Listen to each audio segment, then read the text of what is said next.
Welcome to RLC Oscillators, and this is only for Physics 222 students. That is calculus-based. If you are not calculus-based, you're welcome. But, if you don't have the calculus, you might have some difficulty understanding this, and you're certainly not responsible for it if you were in a non-calculus-based class. So just be warned. Okay, upon successful completion of this, we will be able to discuss electromagnetic oscillations, LC circuits, and natural frequencies. Again, this is only for calculus-based classes. If you're an algebra-based class, you're welcome to stick around.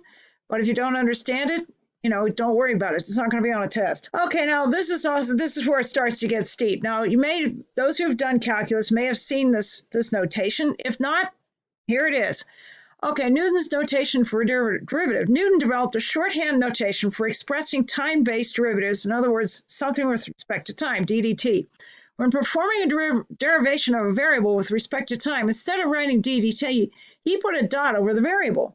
The number of dots placed over the variable indicates the derivative level. The method only applies to derivatives with respect to time. So the first order derivative might be dx dt, and that's written as a dot over the x. Okay, right, x dot, we call it x dot. The second order is the second order derivative of y with respect to t. That would be y double dot. Okay, now electromagnetic oscillations are kind of cool.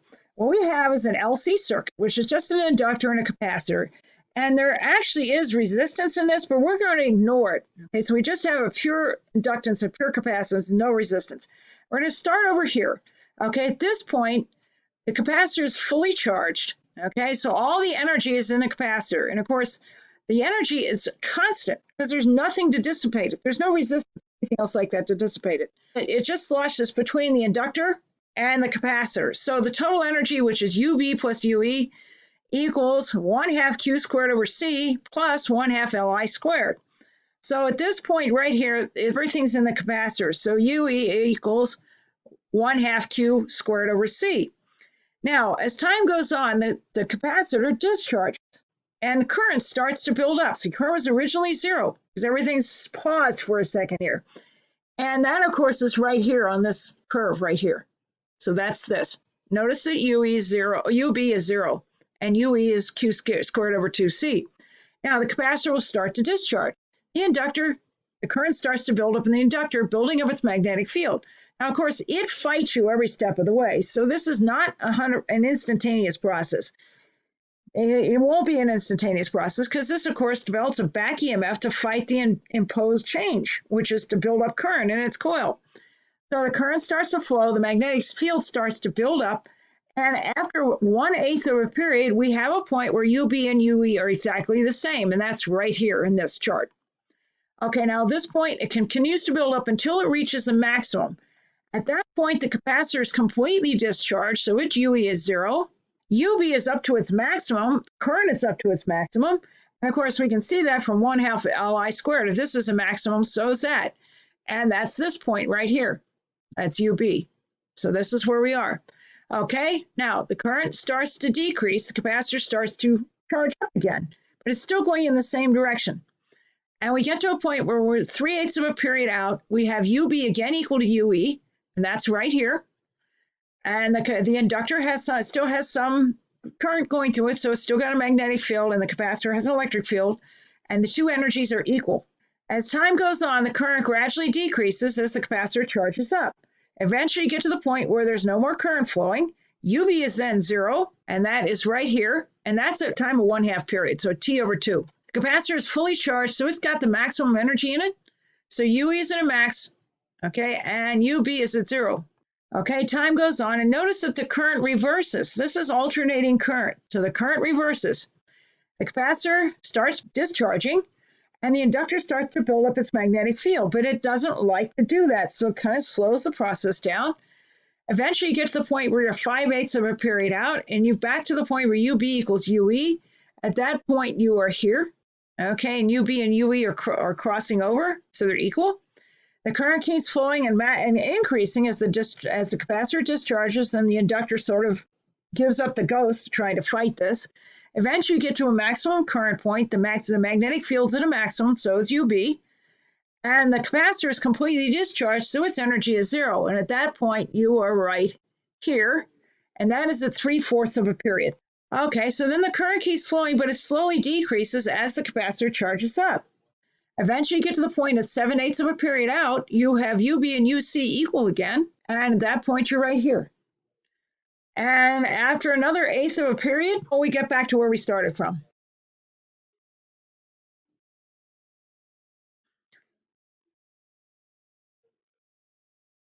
Okay, this is about resonance circuits. An inductor is a device consisting of a coil of wire wrapped around a magnetic material. A capacitor is a device containing two metal plates.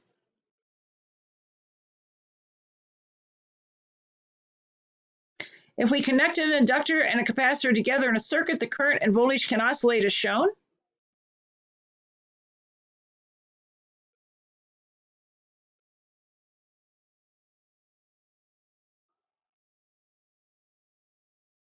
We call the frequency of these oscillations the resonating frequency of the circuit.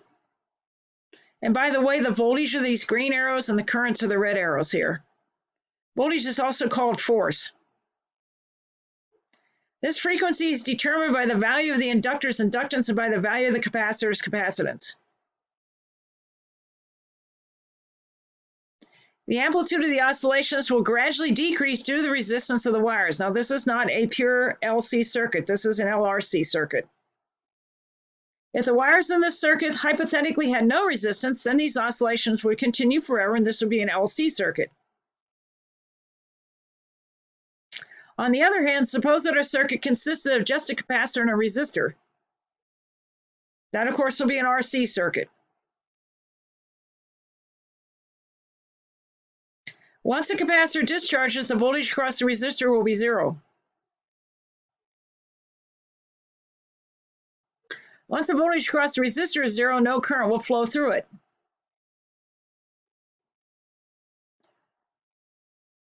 If no current is flowing, the capacitor will never recharge.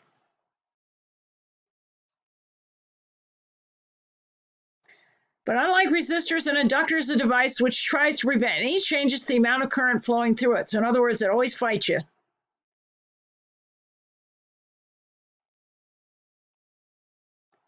If the current tries to stop flowing, the inductor will exert a force to keep the current flowing. In other words, it exerts a counter EMF.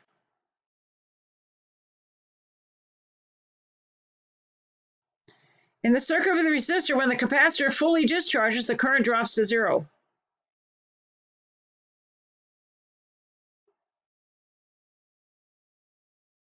If we replace the resistor with an inductor, then when the current tries to decrease, the inductor will exert a force to keep the current flowing.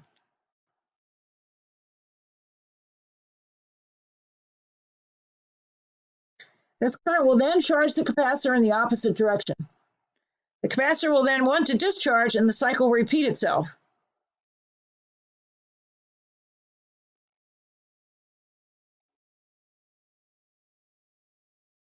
Suppose that next to this circuit we have an AC voltage source that has the exact same frequency as these oscillations.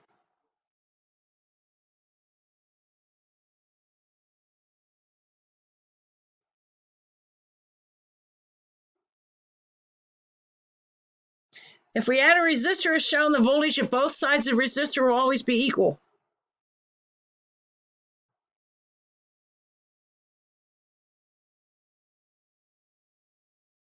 This means the voltage drop across this resistor is always zero.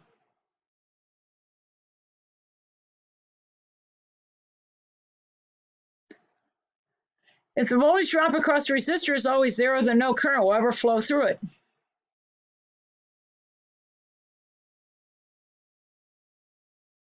From the perspective of the AC voltage source, the inductor and capacitor parallel combination behaves like an open circuit.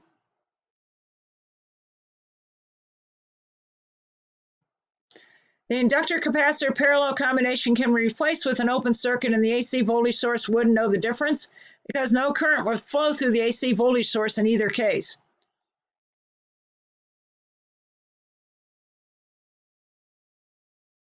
Now suppose we take the same inductor and capacitor we had before and connect them in series instead of in parallel.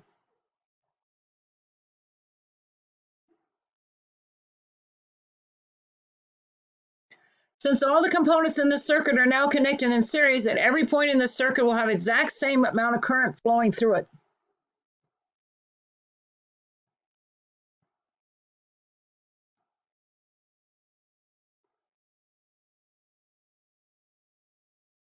The resonating frequency of the inductor-capacitor combination is still exactly the same as it was before. Actually, it's very close to it.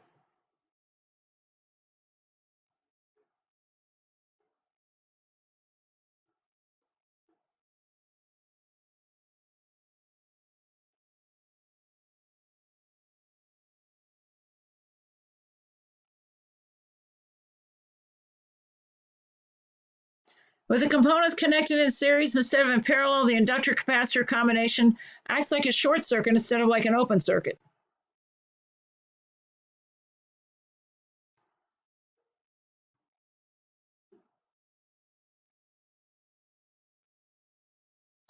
This inductor and capacitor in series could be replaced with a short circuit, and the AC voltage source wouldn't know the difference, as the exact same amount of current would be flowing through the AC source as before.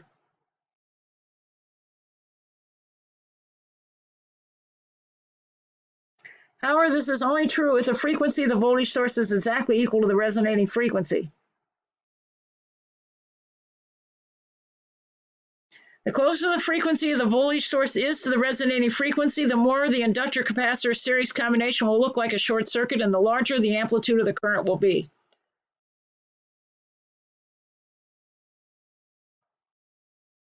The opposite is the case if the inductor and capacitor are connected in parallel.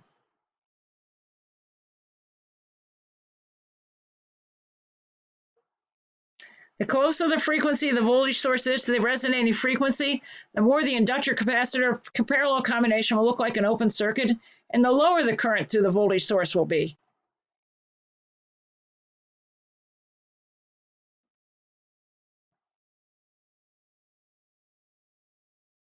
Okay, if that didn't work, I'll post that online, but I think by narrating myself, it probably worked.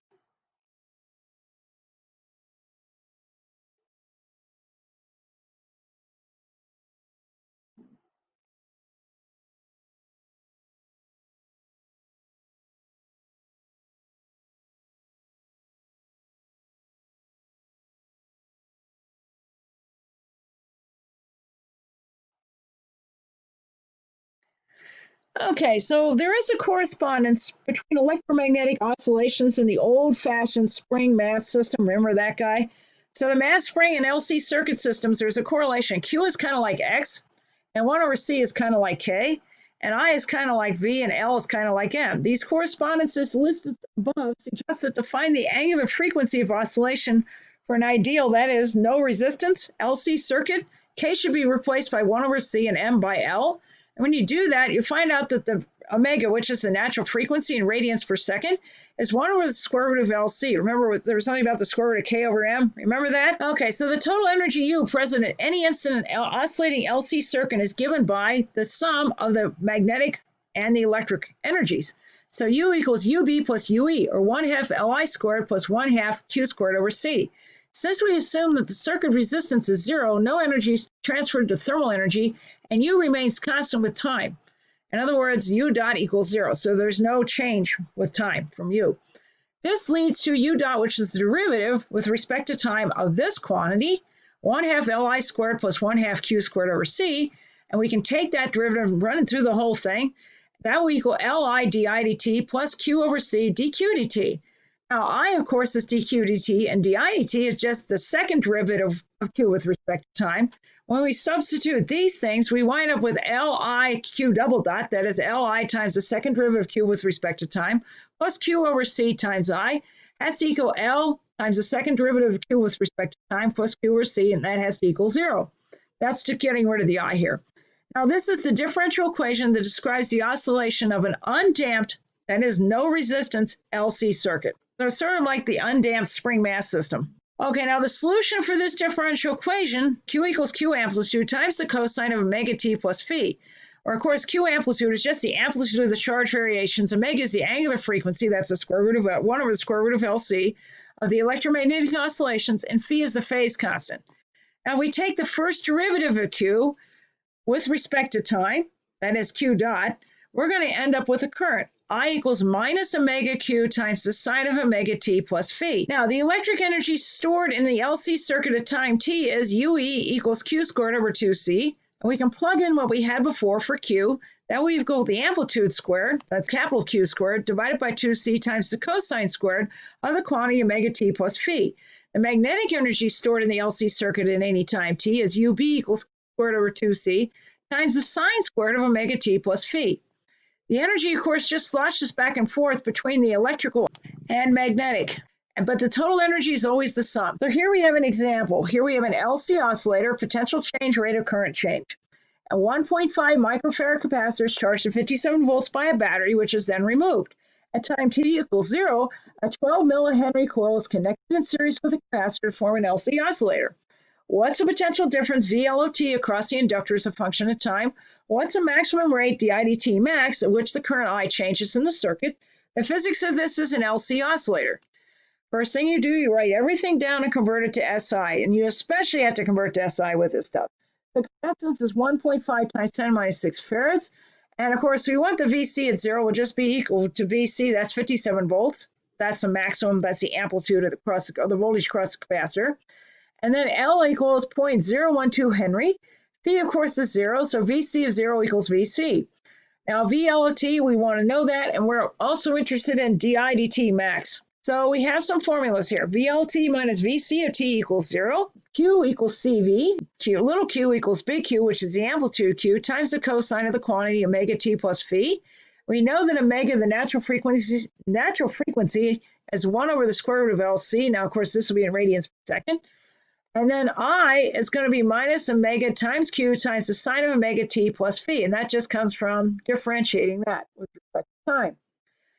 Okay, so now we have some solutions. We know VL of t equals VC of t, and we can plug in VLT is just QT over C, and that equals, if we plug in for Q, we have Q over C, that's the amplitude Q over C, times the cosine omega t plus phi. VL of t then becomes VC, that's just Q over C, times the cosine omega t plus phi.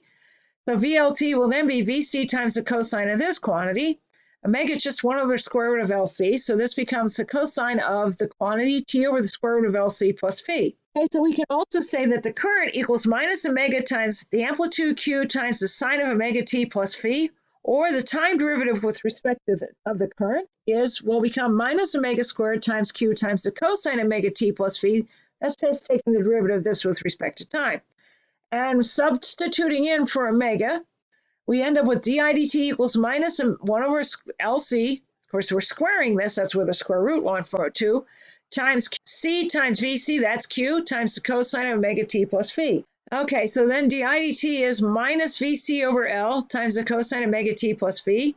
And the maximum is going to be when this term, the cosine term, is 1. So di dt maximum is just minus VC over L. So now we're ready to start plugging numbers in. So VLT, which was VC times the cosine of this quantity, T over the square root of LC plus phi. We have a VC of 57 volts. We have a cosine term. We have the C here. We have the square root of 0.012 Henry times 1.5 times 10 to the 6 farads. And now the VL of T, that's a time varying voltage across the inductor, is 57 volts times the cosine of 7500 radians per second times t. And by the way, this is the natural frequency. Di dt max, that's the time rate of change of the current with respect to time maximum, is going to be minus VC over L. That just comes from setting this to 1, and that equals 57 volts divided by the inductance of 0.012 Henry, and that equals 4800 amp per second. Okay, now we want to analyze the oscillation of this circuit. Now we're going to put some dampening in. We put a resistor in it. So this is the damped oscillation RLC circuit. Now we've done a little bit of this in AC. This is a little bit more detailed. So now we have to write some sort of equation for the total electromagnetic energy in the circuit at any instant. Now the resistance does not store electromagnetic energy, it dissipates it. Okay, so the total energy, the maximum energy we're going to have is UB plus UE. That is Li squared over 2 plus Q squared over 2C. But this total energy decreases as energy is transformed to thermal energy in the resistor. Because the resistor's whole job is to basically heat up the universe and waste energy. P equals U dot, okay, which is du dt, where U is the energy. That will equal minus I squared R. And that has to equal minus IR times Q dot. By differentiating U with respect to time and then substituting this result, we end up with LQ double dot plus RQ dot plus 1 over CQ equals 0. That is L times the second time derivative of Q plus R times the first time derivative of Q plus 1 over CQ equals 0. This is the differential equation for damped oscillations of the RLC circuit. And there's a solution for this. If you've had diff EQs, you're probably familiar with it. But if not, don't worry about it. Little q, which is the charge at any time, equals big Q, that's the amplitude, times the exponent minus RT over 2L, times the cosine of this term, omega prime t plus phi. Now, omega prime is the square root of omega squared minus the square of R divided by 2L squared. Now, omega is just 1 over the square root of LC. By the way, this is what it looks like. Notice it's an oscillation in an envelope, an exponentially decaying envelope.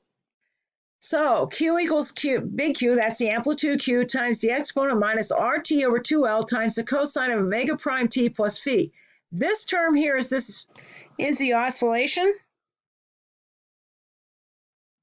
This is this decaying envelope. So this is the exponentially decaying envelope. Q equals Q, big Q times the exponent minus RT over 2L is the exponentially decaying envelope. In other words, the amplitude. And cosine omega prime t plus phi is the sinusoidal oscillation. And the damped angular frequency is going to be this. Omega prime equals the square root of omega squared minus the square of R divided by 2L. Now, usually, as long as R isn't really high, so it's really overdamped, you can kind of ignore this part of the equation. But omega prime is always less than the undamped natural frequency of 1 over the square root of LC. Now, this is a resonance curve. We have an RLC circuit resonance. We're going to drive it at the natural frequency.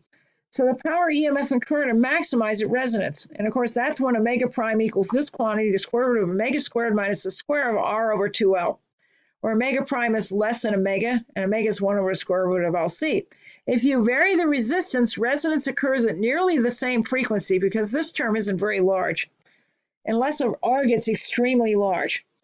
And unless R is very large, we can say omega is approximately equal to 1 over the square root of LC. Now, as R decreases, the curve becomes narrower and taller, and this can be dangerous. Theoretically, if R equals 0, the current would be infinite resonance. However, real circuits always have some resistance, which limits the effect. Okay, so we have a series RLC circuit, and of course, that's a damped circuit, has an inductance of 12 millihenries, a capacitance of 16 microfarads, a resistance of 1.5 ohms, begins to oscillate at time t equals 0. At what time will the amplitude of the charged oscillation of the currents be 50% of its final value? Now, we don't know that value, but since it's 50%, we can use it. How many oscillations are completed within this time? The physics of this is an RLC circuit oscillation. Write down your nodes, convert everything to SI. The inductance is 0.012 Henry. The capacitance is 1.6 times 10 to minus 6 farads. The resistance was 1.5 ohms. And we want to know the time by which charge is half of what it was initially. And we also want to know the number of oscillations in that time t. So we have a formula for this. Q equals big Q, that's the amplitude Q, times the exponent minus RT over 2L times the cosine of omega prime t plus phi.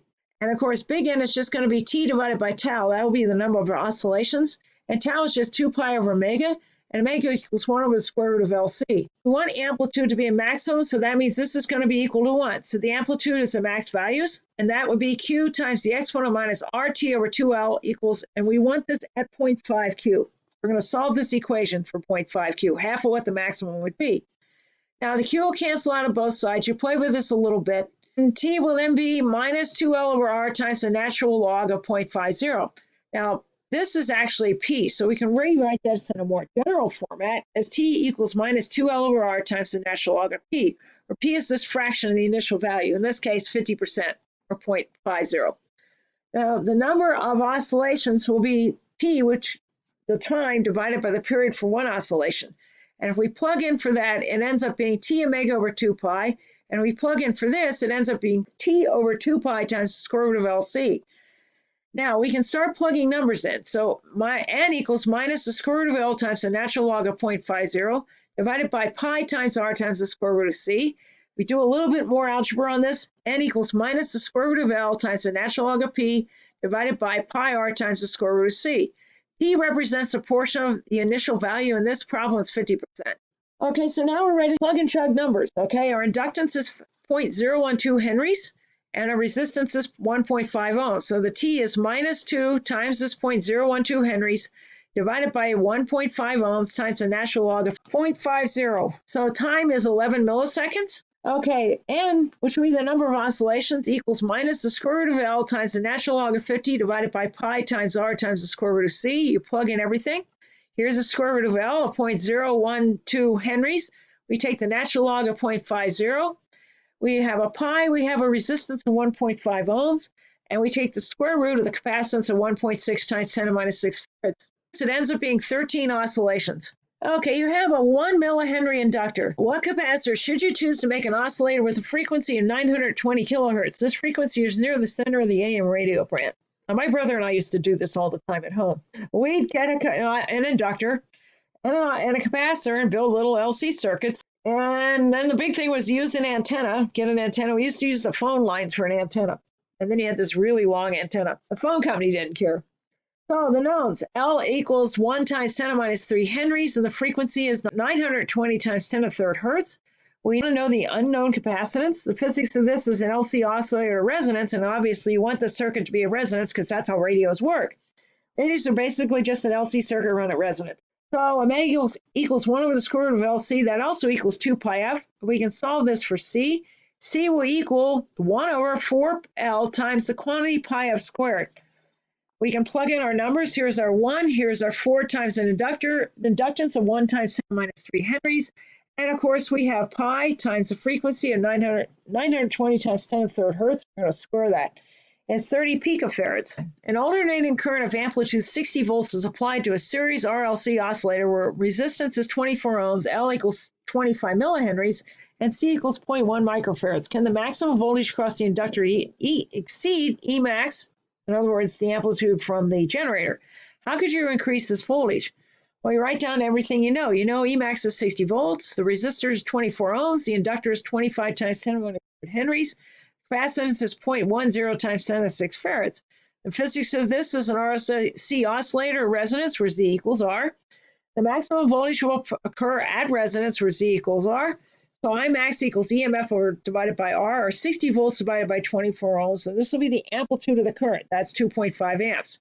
VL is just I times XL, and that equals I times omega times L.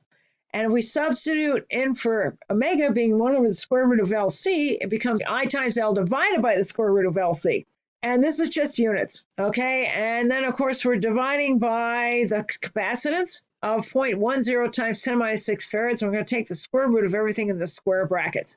Notice that VL is 1250 volts. It's 20 times Emax. You can increase the voltage even further by decreasing R to make Imax as large as possible. So what you want to do is make this, you want to make this oscillate without losses, or with a little loss. You want to make R small anyway, and then you get the biggest Imax you can get. Okay, now you guys probably have a phone in your pocket. Nowadays, people can't go anywhere without their phone. A cell phone is actually a very sophisticated two-way radio that communicates with the nearest base station via high-frequency radio waves, roughly 4,000 megahertz. As with any radio or communication device, the transmission frequency is established by the oscillating current in the LC circuit. There are many more applications of this: Wi-Fi hotspots, radio broadcasts, TV broadcasts, radar, two-way radios, and walkie-talkies. Okay, which one of the following choices will damp oscillation in the LC circuit? Well, you don't know where it is resonant relative to resonance. So the only thing you can say is increasing the circuit impedance. Okay, if you knew where you were at resonance, you could change one of these, and definitely B will not work. So the best answer here is increase the circuit resistance. The current in oscillating circuit, LC circuit, is 0. Which one of the following statements is true? Okay, when the current is 0, the energy in the electric field is maximized. The capacitor is fully charged, so U equals 0.5 Q squared over C is a maximum, and of course that's U. And then we say, we can check this with I equals 0, and UB equals 0.5 Li squared 0, and that should be 0 at that point, and it is. Okay, thank you.